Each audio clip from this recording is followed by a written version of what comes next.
You've spoken of the high property tax burden that Indiana farmers have been facing over the past few years.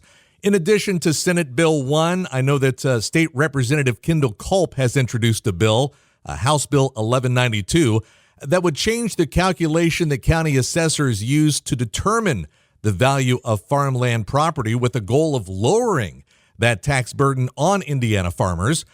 Lieutenant Governor Beckwith, what are your thoughts on Culp's proposal that would seek to provide relief for Indiana farmland owners?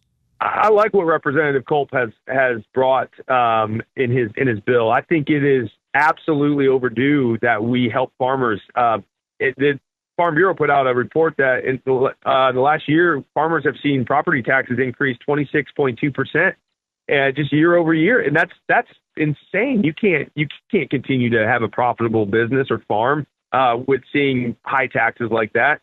I get the fact that you can't just stop property taxes right away because the small communities rely on those property taxes. And so we're not trying to pull the rug out from under anyone, but we will destroy small farms, family-owned farms if we don't get this property tax under control quickly. And that's what I think Kendall Culp is trying to do. That's what I know Mike Braun is focused on. I've certainly been a very loud proponent of fixing the property tax issue for farmers.